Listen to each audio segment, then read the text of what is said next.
lut bu mavzuyimiz. Lut o'zi nima? Nima uchun kerak bizga? O'zi nimaga ishlatiladi? Qaranglar, shunaqa narsa bor. Video montajyor deganda ko'pchilik tushunadi, video montajyor bu videoni mutlaq tayyorlaydigan odam. Misol uchun mana bu chiqayotgan animatsiya. Buni ham montajyor tayyorlaydi bo'ladi. Yo'q, aslida buni animator qiladi. Animator qiladi, tayyor animatsiyani montajyorga beradi, montajyor videoga qo'shib yuboradi. Colorist bor.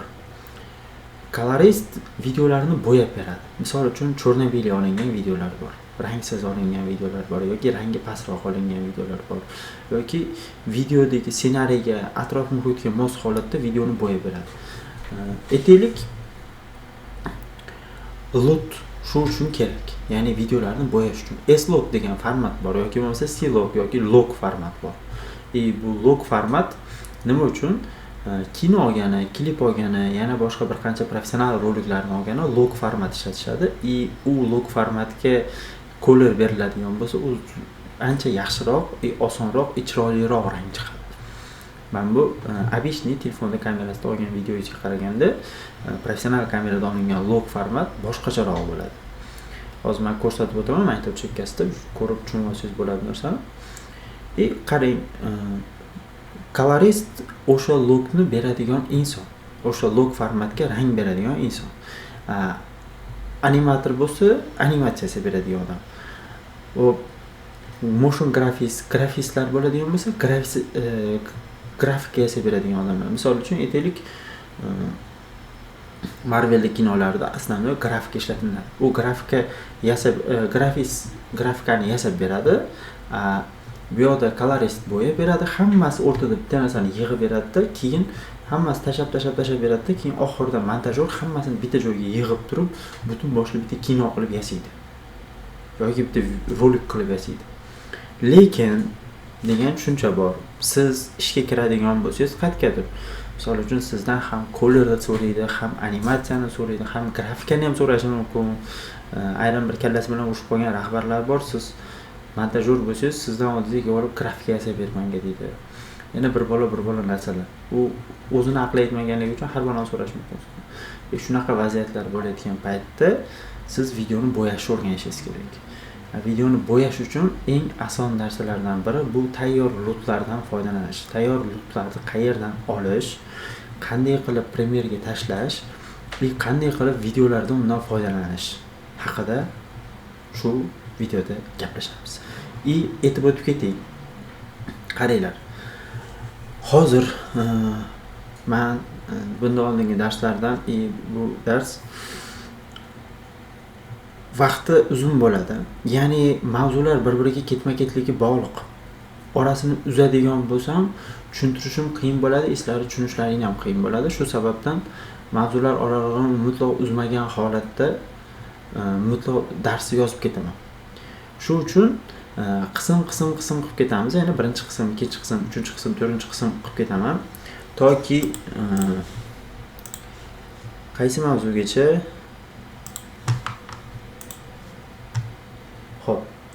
yashil fon bilan ishlash mavzuyimiz bor. Lutdan oxirgisi, adashmasam 6-mavzu, 6ta mavzuni bir-biriga ulab ketaman. Agar ulamaydigan bo'lsam, tushunishlaring ham qiyin bo'ladi, tushuntirishim ham qiyin bo'ladi. Shu sababdan bir-biriga ulab ketaman. Videoni, darslikni ko'rgan paytlaringda sizlarga aniq savol keladi. Nimaga mavzuni bunaqa beryapti? Ya'ni 20 minutda yoki 25 minutda tugayapti-da, keyingi narsani orasida tushuntirib ketib qolyapti degan fikr keladi sizlarga. Shuna fikr kelmasligi uchun hammasini oldindan aytib qo'yaman. Tushunishlaring oson bo'ladi shunda. Sababi bu 6 ta mavzu hammasi bir-biriga bog'langan.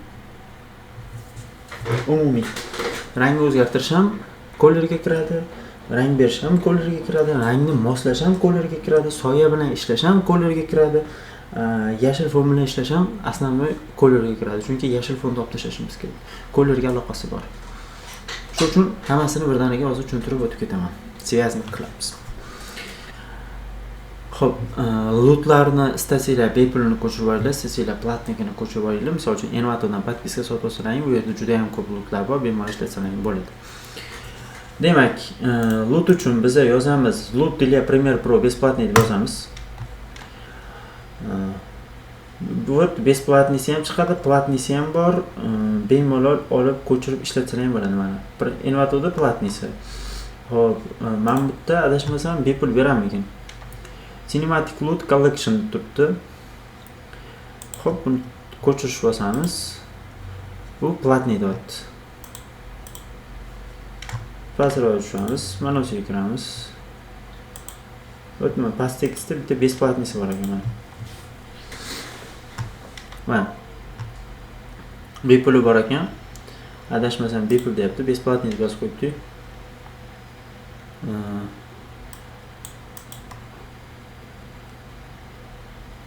Qaranglar. Chap tomon bo'yalmagan kadr, o'ng tomon bo'yalgan kadr. Farqi sezilyaptimi?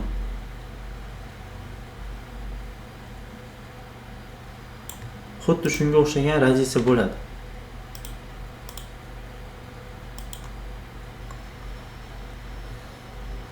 Cinematic бесплатный. Hop, besplatnisini tortamiz. Emailda yozamiz. Download.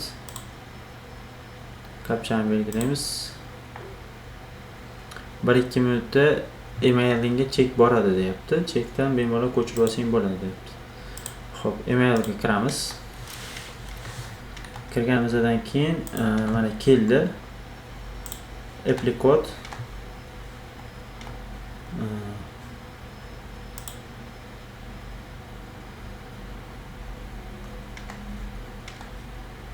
Bu yerdan okey, еще ju berish kerak edi bizga ko'chirishga, nimagadir bermayapti bu. Ну xo'p. Как shunga o'xshagan variantlar. Ya'ni besplatnisini topish sal qiyinroq bo'ladi. Mana bunga kirib ko'raylik, skачать бесплатный, skачать бесплатный кинематический loot для Premiere Pro. Xo'p. Skачать bosamiz. Mana berdi. Faqat Excel format beryapti. Bu ichini ochib ko'rishimiz kerak. Video editor set. Bu hozir usti bosadigan bo'lsam, qarab turinglar. Filmorani ustanovka qildi. Filmoraning ichida lootlari bor. Bu ham как Premiere'ga o'xshagan programma, video montaj uchun, lekin Premiere'chalik emas. Premiere'ga yaqinlasha olmaydi desa ham bo'ladi, chunki unchalik emas. Просто X bosib chiqib ketamiz. Kerak emas. Buni o'rnatasiz, o'rnatganingiz bilan baribir ishlatmaysiz. Bundagi lootlarni Premiere'ga ko'chirib bo'lmaydi. Xo'p, biz bundan chiqib ketamiz. Undan ko'ra Envatorda tayyor lootlar bor. To'g'ri, platniy. No tarafi bor. Men sizlarga tayyorini tashlab beraman. Ya'ni hozir ko'chirishni ko'rsataman, kompyuterga o'rnatishni ko'rsataman, Premiere'ga qo'shishni ko'rsataman. Bularni sizlar bemalol o'zlaringning videolaringni ishlatsangiz bo'ladi. Nimaga? Chunki men sizlarga tashlab beraman. Ya'ni besplatniy narsadek qilib kanalga tashlab beraman. Kanaldan bemalol ko'chirib, ishlatib foydalansalaring bo'laveradi. Xohlaganlaringcha. Xo'p. Aytaylik, Cinematic Loot 6 xilini ko'chirib olaylik tepadan.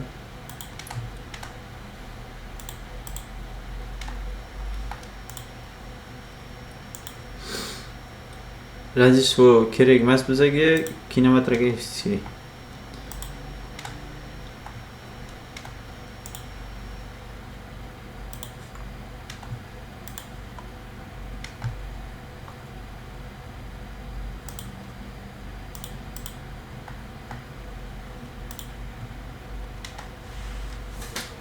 Menimcha anchagina bo'lib ketdi. Chunki men buni ham ko'chirgandim tepada, dars boshlashdan oldin.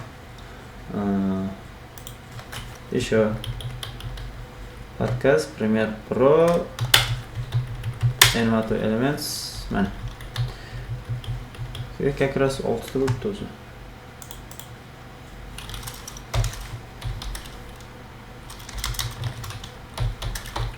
Good.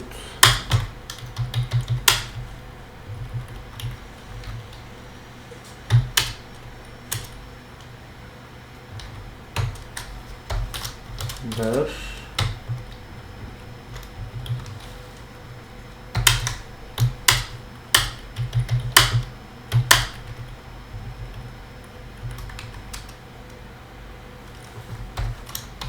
noto'g'ri tashlab qo'ydim. 2 buni hozir nima qilib chiqayotganimni menimcha tushunyapsizlar. Zip fayl tashlab beradi. Zip faylda har bittasini sizlar ochib chiqishlaring kerak. Agar sizlarda total komanda bo'lmaydigan bo'lsa, xuddi shunaqa qilib bu kompyuterdan ochsalaring ham bo'ladi. Total bo'lishi shart emas bunga.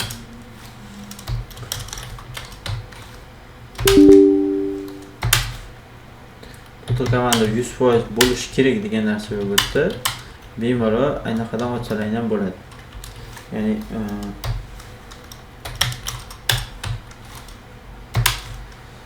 bu kompyuter o'ziga kirib, bu kompyuter o'zidan ham открыть qilsalaring bo'ladi.